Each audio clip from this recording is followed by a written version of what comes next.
Sa tahanan naman, Mother knows best. Bye! Balitang kailangan mabalitaan. Marabalita ka. Ayaw nilang balita.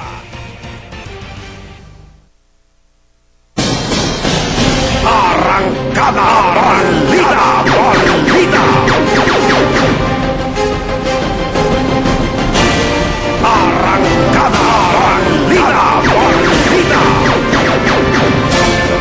Oras mga kaibigan sa buong Pilipinas, ganap ng 26 na minuto bago sumapit ang alas 6 ng umaga. Baka kayo po ay magawi ho dyan sa may UP Diliman, sa may Sunken Garden. Meron palang ano dyan fun walk, lakad, mag-anak. Ayan. Ito po ay Anak TV Fun Walk, lakad, mag-anak para sa anak. On January 27. Ngayon po yan, ngayong umaga mga kaibigan. Alas 6 daw ho, ngayong umaga ang start ho ng fun walk na yan.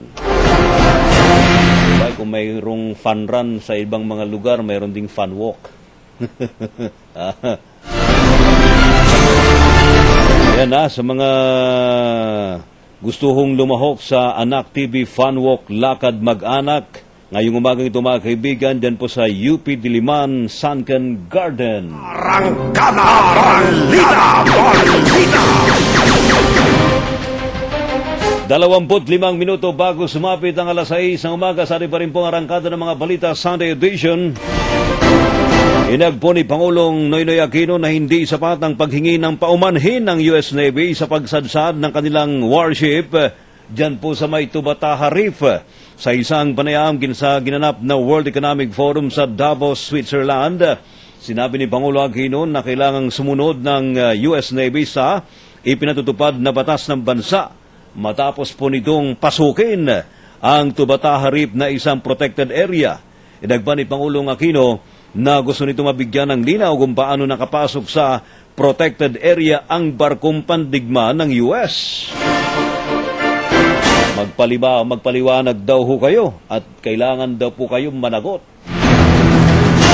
Ito po'y para maiwasan na anya ang pagpasok ng anumang uri ng sasakyang pandagat sa Tubataha Reef para mapangalagaan ang mga likas na yamang matatagpuan sa alinmang panig ng ating bansa. Balita! Balita! Hoy, meron po tayong update mga kaibigan. Atin po alamin yung pong tinugay-gayang kagabi na pangyayari po dyan sa loob ng SM Mega Mall, si RH27, si Ding Ruedas. Ding, anong balita? Ano ba nangyari? Paano nangyari yung panloob na yan? Okay, maraming salamat paring Ray. At panloob dito sa SM Mega Mall, sabi natin na nagkagulo itong mga customer ng SM Building B matapos na pasukin itong 2 hanggang 3 kalalakihan. At dito, pagdating sa loob ay pumasok dito sa jewelry shop. Itong jewelry shop dito, kung familiar ka dito sa SM Mega Mall, yung first lobby, kung galing ka dito sa EDSA, at binibig mo itong Vargas, yung first lobby dito, ay dito pumasok itong mga suspect. At pagkatapos ay dito sa GNC Jewelry Shop, nagpanggap na customer at maya-maya binayo nitong matigas na bagay itong pinaka-istante. At doon ay may ilang kinuha ng mga alahas. At pagkatapos na magkagulo ay biglang nagpaputok itong mga suspect. Malamang nakatangay sa dahilan niya ako lamang yung media na nakapasok dito sa loob.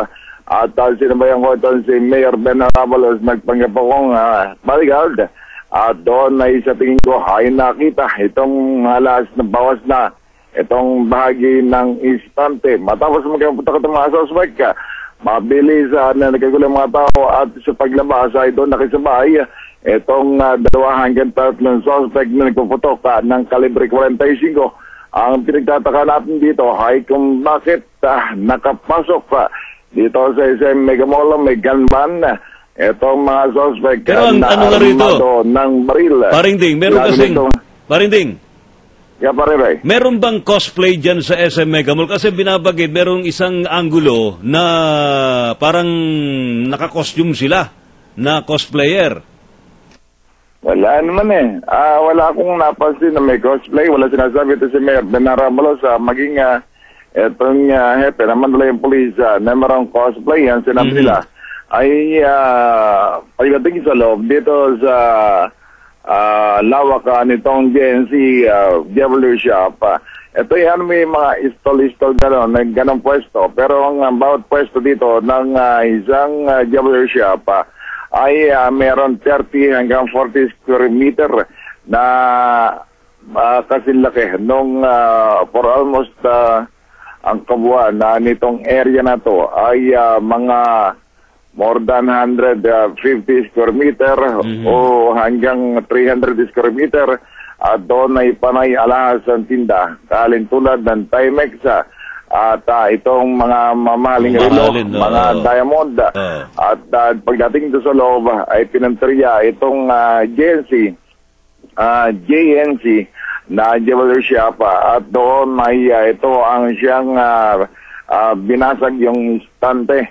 Ang malinaw dito ay bagamat nakuna ng CCTV camera Sandali, Ding, sandali lang. Pariding, anong jewelry shop yung pinasok? JNC. JMC. Hindi, yung atag dito, yung FNC. Foxtrot, Charlie yata yun, parang Ray. FC. FC.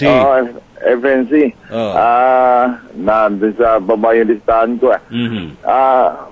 Yun ang pinasok.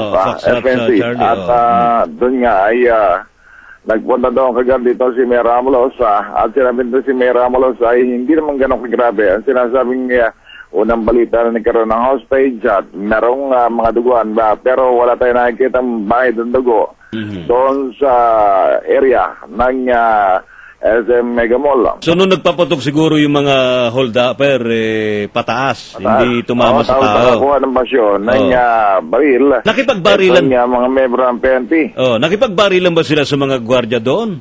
Wala.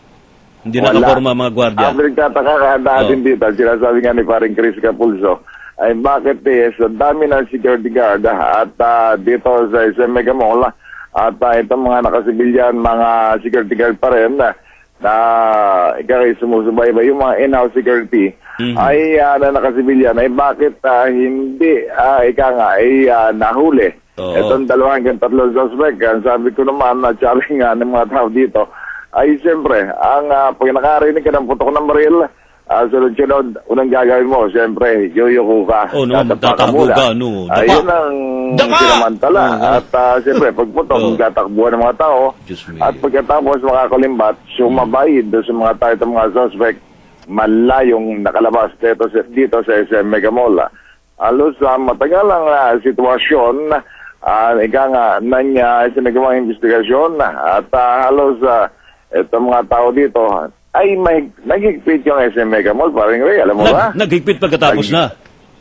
Pagkatapos na, naghigpit sa media, na makapasok ang mga media, naghigpit doon sa mga tao, nagaling sa loob, palabas ng Mega Mall. Gano'n naman tayo Tinitingnan yung mga bag, baka may mga dala, o ano pa man. Saka lang naghigpit. Tapos na.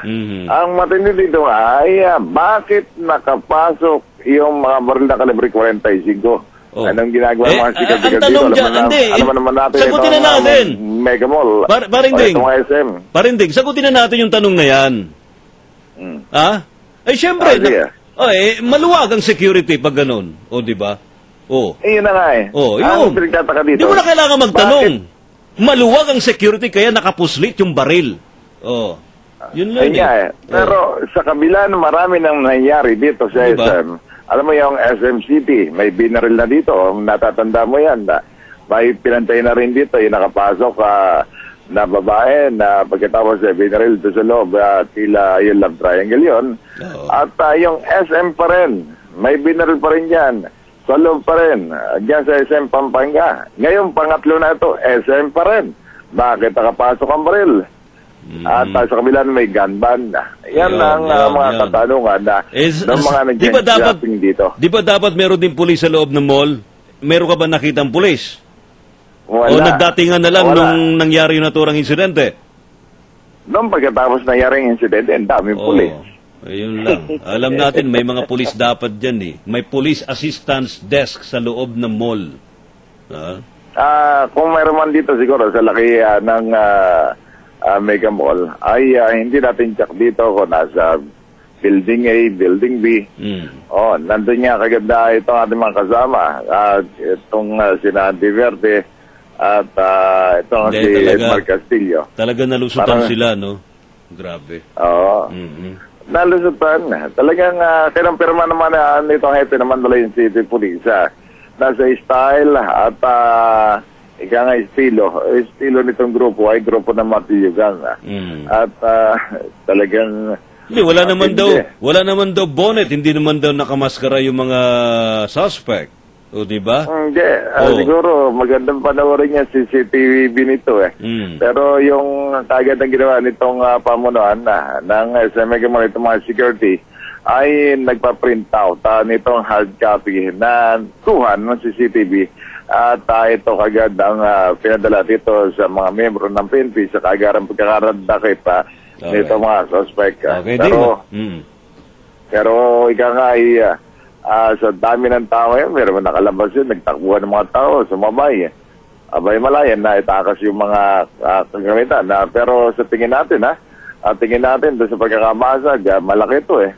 Malaki yung pagkakamasag, kasi yung bata doon sa salamin para makapasok. So marami nakuha. Pero, tingin ko may nakuha eh.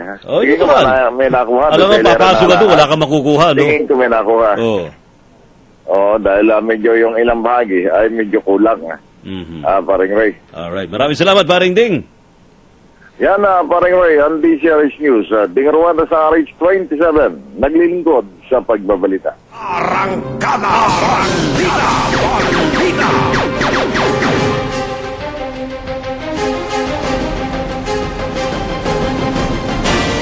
Aminin natin ng katotohanan. Nalusutan ho yung security ho dyan sa Mega Mall. Ayan. Siguro naman, sana naman wag na ho mangyari sa ibang mga lugar. Saka yung pong implementasyon ng gun ban, abay, kung talagang seryoso ho tayo, higpitan ho natin ng todo. Para walang nakakalusot. O di ho ba? Naturalmente, ang susunod ho sa election gun ban ay yung may mga lisensyadong baril. Ano na ho yun eh?